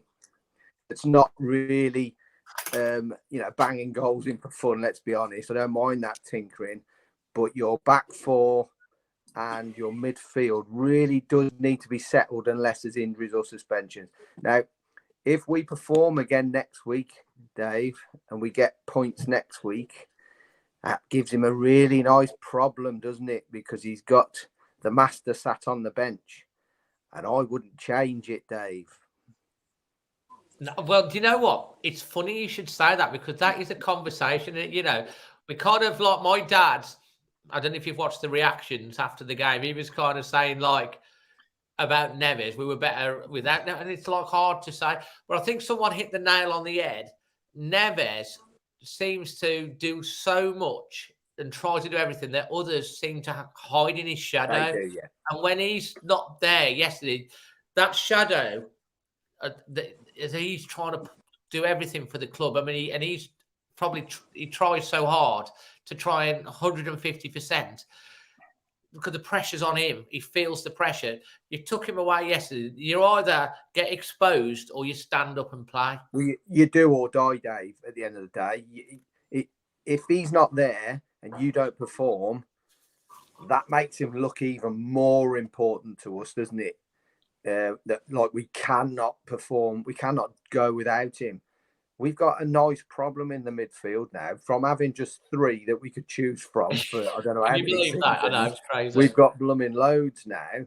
The other good thing I thought yesterday, we played further up the pitch for a start, and the gap between the midfield and the lads up front, well, they were 10 yards closer to each other for a start. And that's all down to, you've got 2. I don't know if you can remember last week, when I said to you, I'd have Lamina as my furthest back holding midfielder. And if the other 2 were behind him, I'd kick their backsides. Yeah. Well, I think Nunes yesterday sort of almost played a free role. I know he started on the left, but he was floating around everywhere. And the other 2 did all the dirty work. And it clicked, didn't it? We never really give Chelsea. I mean, did Sarr make any really scrambled save? They were all regulation saves to me. I mean, Craig will tell us, he was a keeper, so he'll tell us, but I didn't see any. None at all. They only had 1 shot on target, didn't they? Straight I'll tell you what he did do. He came. He did come when we were under a bit of pressure in the last quarter hour. He did come and catch 2 great crosses and just took command, which really took the pressure off us. Oh, well, I'll tell you what, Chris. When you're under pressure and they're getting balls into the box, and your keeper just rises and catches the ball, and you're just like, oh. And let's face it, there's quite a few people that were giving Sarr a stick and like change it for Bentley and stuff like that. And rightly or wrongly. I mean, I know, Chris, you were definitely on the side of sticking with him. I hadn't seen him do anything wrong, really, since the Man City game. Since Bentley's come, his game's improved. Chris, have you got a comment on that? I think you've got to understand that I know we haven't rated a lot of the players that have been in the back four. They've been making mistakes. He's tinkered with them here and there, piped them out, and because they've been making mistakes, Johnny, Nori, Semedo, Collins, I call him Calamity Collins. I'm a bit harsh on him, but he does have a calamity in him. It does something to your psyche, and if you're standing there with that lot in front of you, you get, the goal against the last game we played where the ball came over Toti's head. He went to go because he wasn't confident in Toti and then stayed back, and he I think he plays in his mind, and I think he hasn't been performing brilliantly, but he's not been awful, and I don't think he should have been dropped. But I think people need to understand that the mental side of the team with him, Craig. Yeah, look, I thought that they thought bringing old Frankie Lamppost back would do a really, really great thing for them, but nothing at all. And Saar, he has been a bit dodgy over the last 4 or 5 games, but yesterday did absolutely nothing wrong. Nevers likes time, and all the game that you watch him play brilliantly is when players give him time to play. When we get pressing teams play on us, Nevers looks very ordinary, and he's one of the best players that I've ever seen in a Wolves shirt before somebody gets on our back saying that we're slagging him off. But he does like time, which is why my view is he sort of dropped into that back role where he dropped off, because he's always got time, but he's just far too pedestrian with the ball, which is why yesterday we looked a completely different side. We moved the ball quicker. We were quicker thought. Didn't like play at the back. Everything came out, and it was brilliant.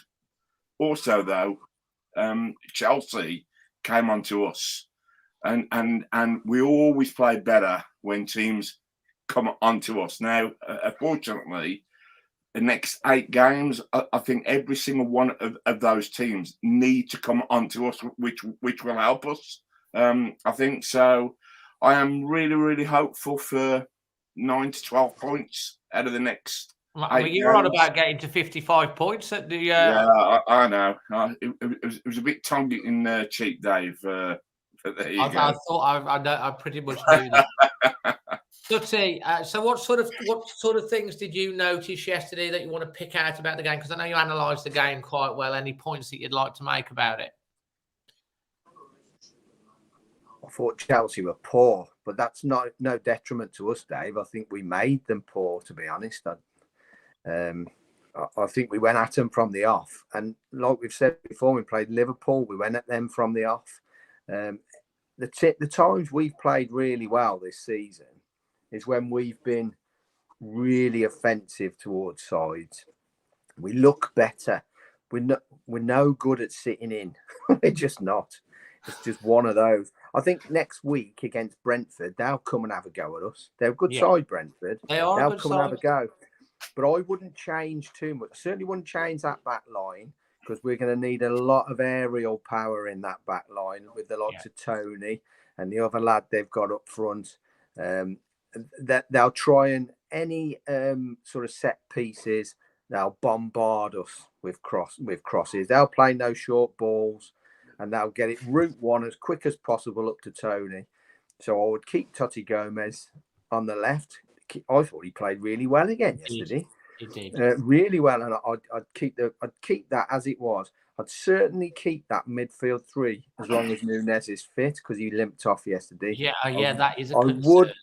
I would not be changing that. One call I want to put out, because people that think that I'll just constantly slate him. but he was used absolutely correctly yesterday, was João Moutinho. He came on perfect. Thank you very much, João. That's what you're here for now. Well, this is the point you don't like to see him start, but you do think he's going to roll off the bench. He's the greatest player. I've been at going to Wolves since 77, 78. And technically, he is the greatest player I've ever seen play in a Wolves shirt. But Father Time's catching up now, I'm afraid. And it's all a bit too safey and passive, too passive. So when we're winning, Dave, I have no objection to bringing him on for 20, 25 minutes. But you must not start with him because we start too slow. I say every week.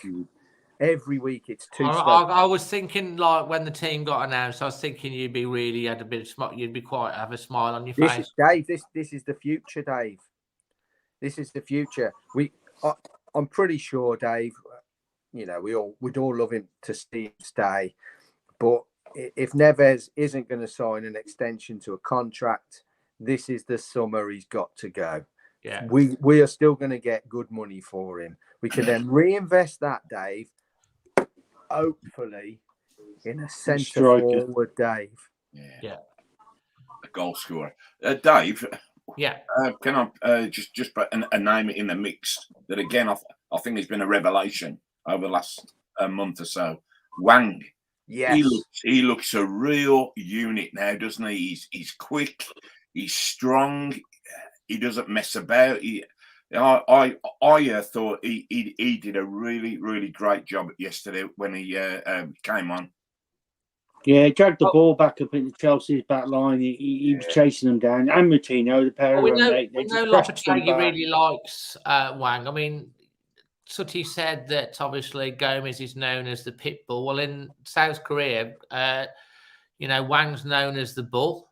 You know, he's quite strong and stuff like that. And obviously he struggled with his injuries and stuff. And, he's got pace. Lopetegui has got a lot of faith in Wang. And you've started to see that kind of belief when he comes on the pitch. He's making an impact. And obviously he's someone that Lopetegui is going to want to continue to coach going forward and into, I think he'll be definitely part of the squad next year. Chris, any points out of that game you want to make yourself? Yeah, I think, yeah, what both the guys are saying, that the midfield formation meant that we had energy, and that did two things. It put Chelsea on the back foot, but it also got the crowd going. And if you listen back to there's a Twitter video Wolves put out, João Gomez making loads of tackles. The noise of the crowd every time he went in and snapped and got that ball, you could hear it. It was getting louder and louder.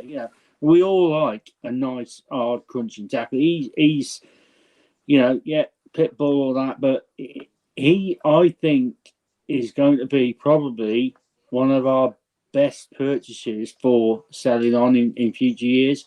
We did without a Jota, but I think give him another 2 years of playing as he is, and if we stay where we are, he'll be one of those that snapped up. And we've got to face it. That's what will happen with our players over time. But so that whole midfield, the dynamism, it just changed things. It was really good, and it helped other players. Semedo had, I think, more coverage, so he was going forward better. Best game Nunes has had for Wolves. I'm not his biggest fan, but I saw yesterday that he can play. The trouble is, I think, situation that Nunes and Neves struggled to play together in the same team. Well, Lampard and Gerrard for England was similar, wasn't it? I sat next to this man yesterday, and I said to him after the game, the trouble with Nunes is we haven't got the right players to play with him. We can't use him how we should use him, and I don't think we've got the right mix to play with him. Maybe that could change in the summer if he stays. I don't know, but I mean that was his best game, and I think Sutty now is Ed because I think he was free to express himself rather than being contained in a little area and trying to do a job that he's not there to do. So I saw that yesterday. It did strike with me. Fantastic. Still not giving him man of the match, though. Yeah, no. What do you think on that, Sutty, what Chris said? Absolutely. I mean, he's been played out of position with us. If you put him into a top 4 side in this country, i.e., you know, if you put him in Man City side with the players they've got round him, he would be incredible. But we haven't got the dynamic players like Man City's and what have you. So when you play for Wolves, the minimum that's expected is that you've got to put a shift in, Dave. Yeah. And that you can have all the talent in the world. We've had some fantastic, talented players come from Portugal and that, and they look world beaters in Spain. But it's like I said to you last week, it's a totally different game. There's 2 good teams in each league, and the rest are crap, basically. Well, it's not like that over here, is it? It's tough. Every game's tough and it's fast. But on the time the goalkeeper releases the ball, it should be fast-paced. We've been our own worst enemy at times this season, Dave, because we constantly play the backwards, sidewards pass. Our midfield are too deep. That means there's a huge gap between a midfield and a front 3, and there's never any cohesion. When we do press up the pitch another 10, 15 yards with a back 4 and then the midfield press up, that's when we look effective, Dave. And we will give anybody a game when we do that. Anybody. But we've got to be brave, Dave. We're still not out the mire yet. And we've still got to go and get a good 7 or 8 points yet, I reckon. Just to make sure, because I don't want to be going to Arsenal last game of the season thinking we need something. Can you imagine? Can you imagine? Well, I can imagine, because we're Wolves at the end of the day. Everything you could imagine has already happened to us in our history, Dave. So yeah, I could imagine. But if we play like we did yesterday, and we're positive, and like Craig said just about Hwang, he's got a manager in him who believes in him now. Who obviously he starts him whenever he's fit. He starts Dave. He looks like he's put about half a stone of muscle on. He was a bulky kid anyhow, but he's quick. He's gonna work for you. That's the bare minimum. He won't give anything up. He'll work hard for you. So I would start him if he's fit next week.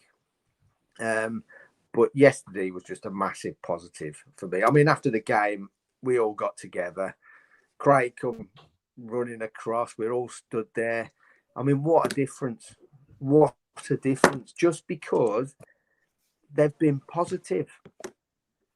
It's a great feeling, to be honest, to get that win and stuff like that, because the way things were going and stuff like that, you start to think, oh, we're getting sucked back in again, and the performances, and you go through these emotions of like, we got the results against Liverpool and Tottenham, and you think, oh, right, okay, we'll kick on now, get result against Bournemouth, get result against Leeds, get result against Forest, and you don't get them. And then you get sucked back in again. And then you start to go from concern to apprehension to worry to stress. So that win kind of just gives us a lift. There's still a lot of work to do, but we're 4 points clear now. We've still got 4 home games to come. We've got Palace. Okay, they're playing well at the moment. But again, it's a winnable game. Brentford next week. They're a good side, but it's a winnable game. You know, Villa is a local derby, so anything can happen in that. Another winnable game. And then we've got Everton. So they're all just the home games. And then you look at like, okay, we've got to go to Arsenal. We've got United away. It's going to be tough. We've got Leicester. Leicester away, yeah. I mean, Leicester, they've lost 2 home games on the bounce. They're in real trouble. And then there's who's the other away game that we've got? Arsenal. Man United. Brighton. Man United away, Arsenal away, Brighton, Leicester away. So for me, I can't see how we're not winning at least 2 of those games, at least 2, and not getting at least 1 draw, which is 7 points. I mean, you know, whereas last week we were thinking where the next win's going to come from, but now, you know, the belief's there. And I think that result at the weekend, for the club, for the fans, for the players, for the management, for everyone, is a massive win psychologically, because they've gone and done it without Neves in the team, and they can do it.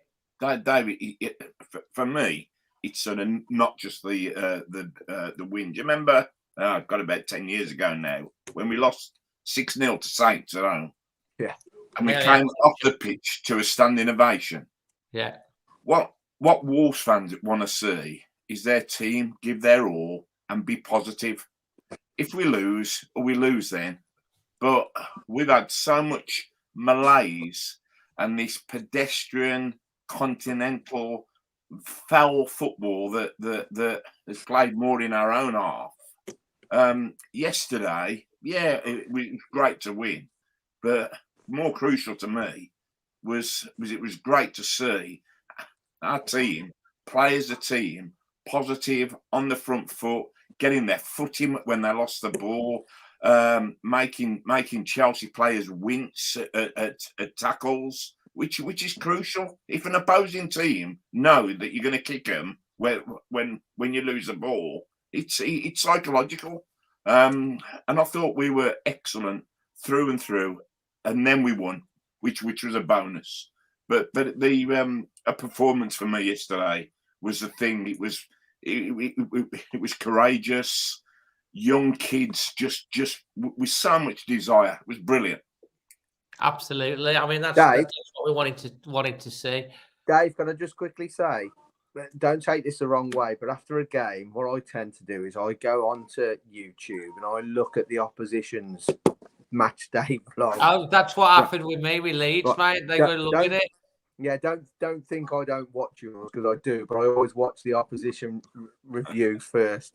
And I didn't see one that wasn't stood out the back of the Steve Bull stand that didn't say, "We've been battered today."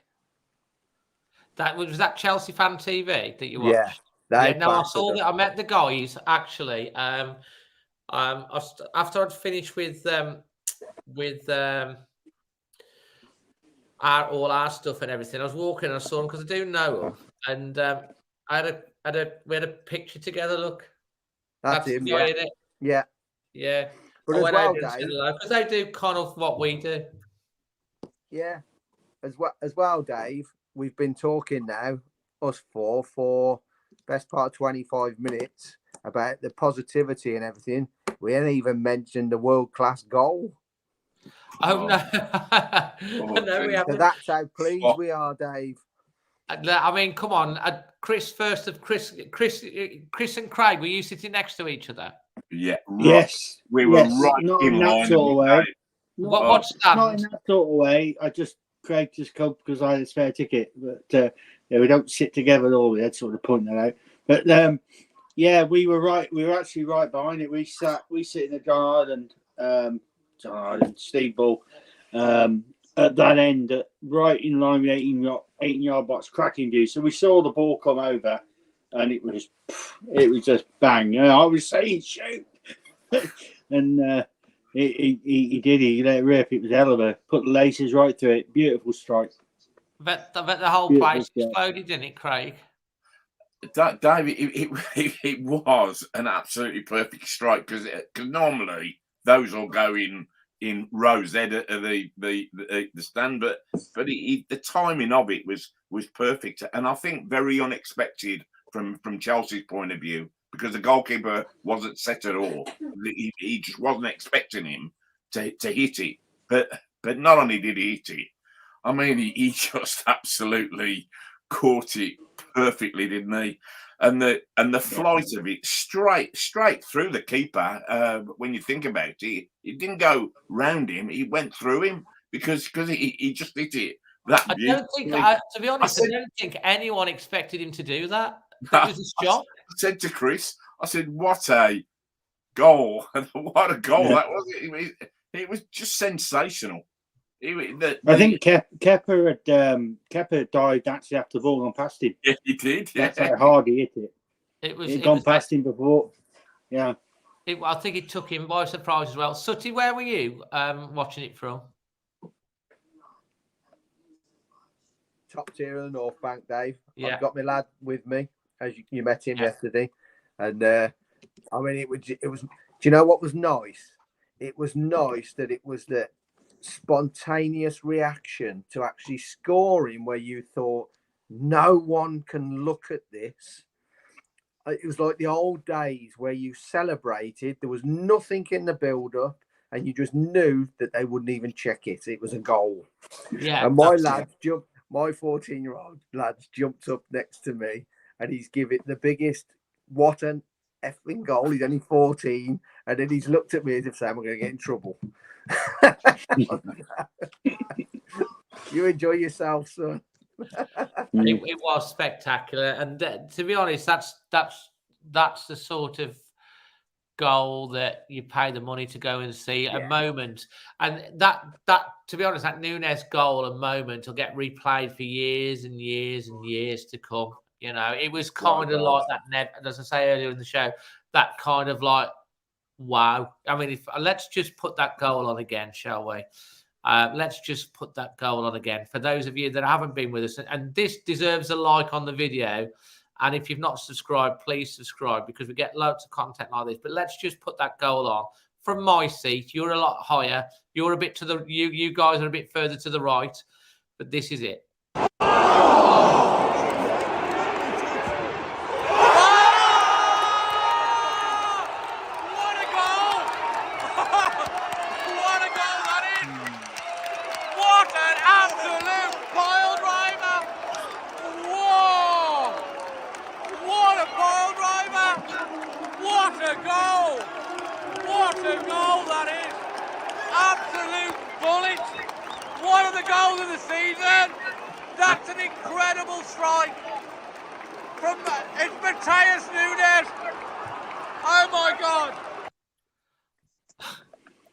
I think we were all like that, weren't we?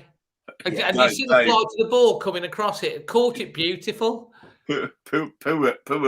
Chris next to me. I just turned him round.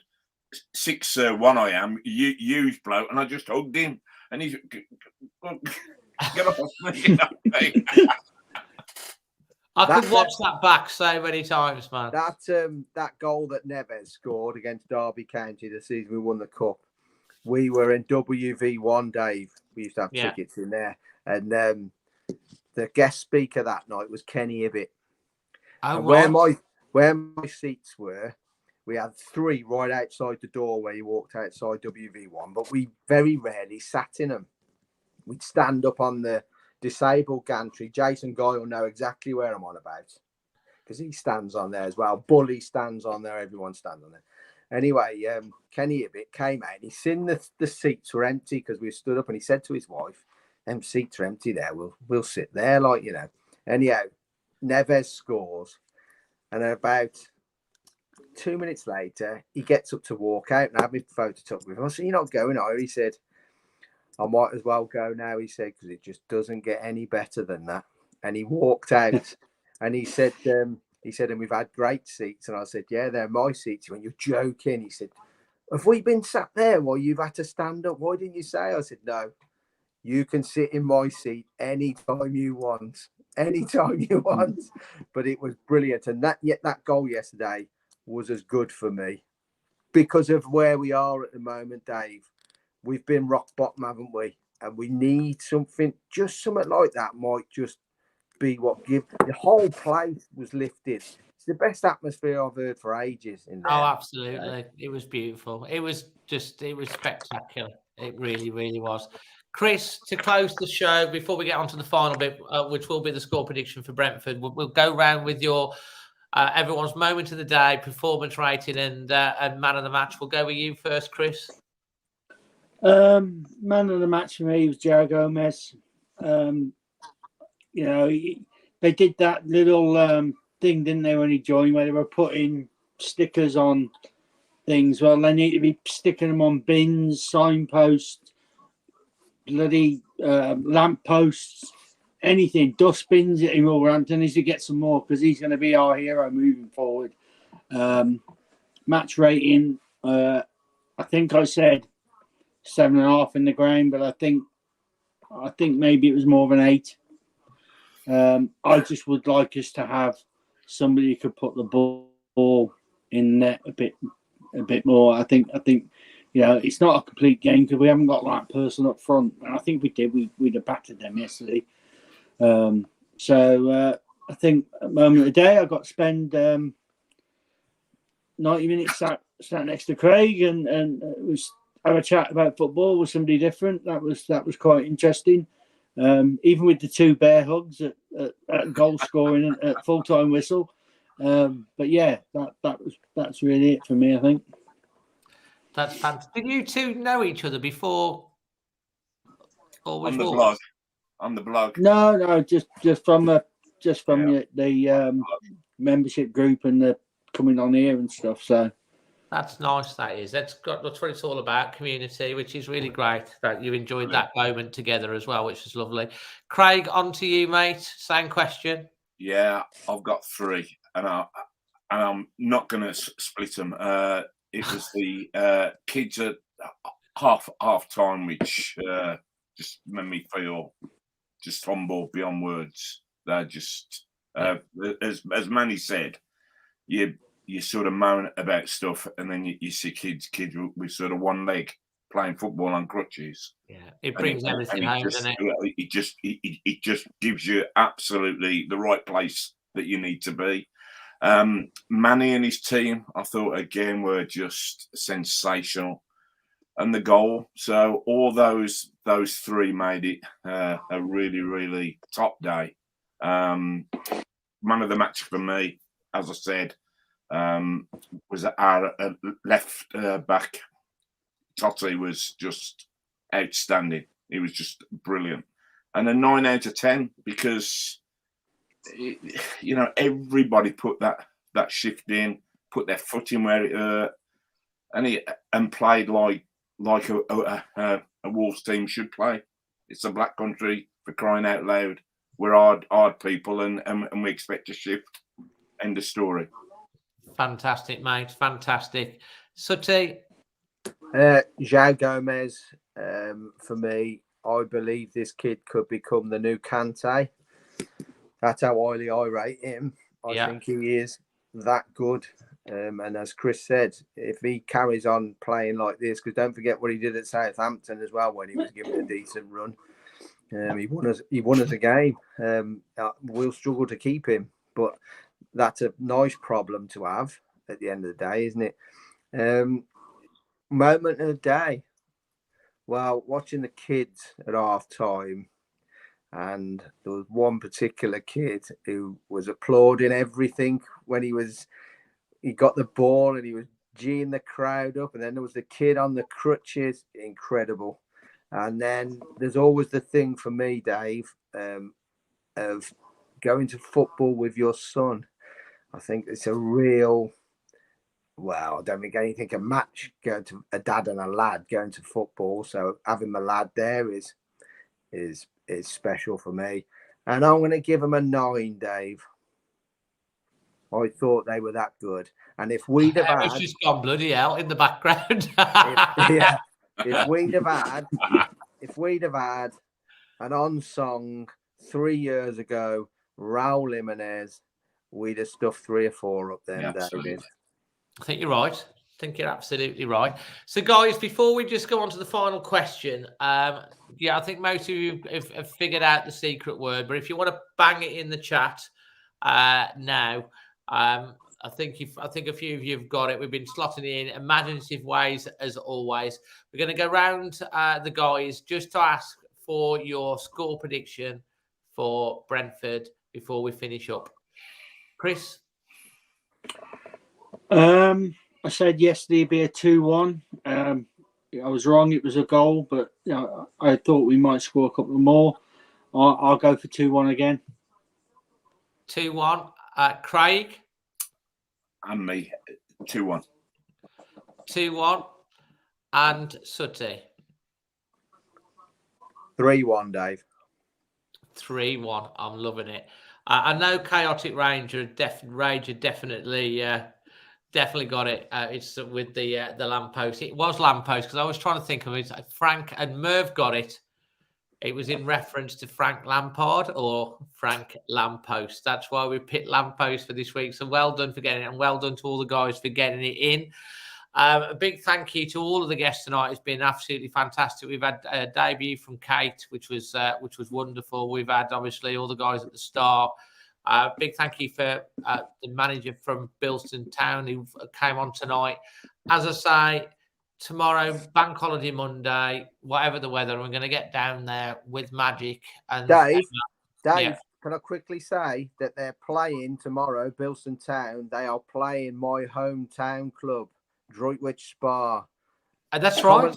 Commonly known as the Saltmen. And so you got the Steelman against the Saltmen. The Saltmen, yeah, because Droitwich Spa is the biggest salt lake in Europe. And that's where we get our name from, salt mines. And they'll do very well. People call Keith salty before. Yeah, they'll do very well to beat the Spa, because I think the Spa have won 10 on the bounce. Yeah, they're a good side because they're in the I think they're about third or fourth in the league. Or I think they're third. I looked at Spa second. Spa are joint second at the moment. Yeah, he did send me the table earlier. I'll see if I can just dig that out and show you guys. They've just had a new ground, Dave. They've moved back to the ground. They were playing at Starport Swifts for 3 seasons while they're great. Yeah, third on goal difference or something like that. And they've had a nice new ground built, new clubhouse, everything. It's really top notch. And they played Worcester City, local rivals, in the Worcestershire Senior Cup before Christmas, and they had a crowd of over 1,000 there, Dave. It was incredible. Wow! So it's going to be, yeah, I think it's going to be a tough one. As you can see from that table, you can see that, yeah, I think they're second or whatever it is, and Bilston are just inside the playoffs. So it is a big game, and I think from what Michael said, they're bringing a couple of coaches down tomorrow. So you get 40 odd people on the coach, so that's nearly 100 from Droitwich. That should be there. Oh yeah, Droitwich will take over 100. Droitwich will take over 100. So yeah, they're really well supported. Yeah, so the Bilston do need the support. So if you can get down, come and join us tomorrow. If you've got your Wolves season ticket holder, you can get it for £4. Otherwise, I think it's £6. It's not a lot of money. Support a grassroots club. It all helps them, spend a little bit of money in the bar or whatever and stuff like that. Buy a pie, because grassroots is so important, and it's a good local club. 1894 Bilston. So it doesn't matter if you're a Wolves fan, just get down there tomorrow. Let's see whether we can get over 300 and get their record attendance tomorrow for the season. That would be absolutely amazing. As I say, we'll be there, and we're going to do a vlog on it as well. So, fantastic. And John Rahm is leading the Masters by 2 shots, just so you know. Oh, he's pulled it back, has he? Oh, 2 shots in the lead now, and that's the next 2.5 hours sorted. Craig, you're going to be burning the midnight toil. Anyway, guys, I'm going to say good night to you all. As Kevin says here, cheers, Dave. See you all soon. Always Wolves. So, yeah. Absolutely. Oh, yeah, we should say as well, Notts County play Wrexham tomorrow, both on 100 points. That's juicy. As I think Notts County have played 1 game more, so it's a massive decider on who goes up to the Football League. Guys, thank you very much for joining. We've had virtually 200 watching. Obviously, a load of you will watch it on catch-up. It'll be out on Monday morning on the Always Wolves podcast. If you enjoy it, please smash a like on the video. It takes less than half a second to do that. It lets YouTube know that you enjoy it.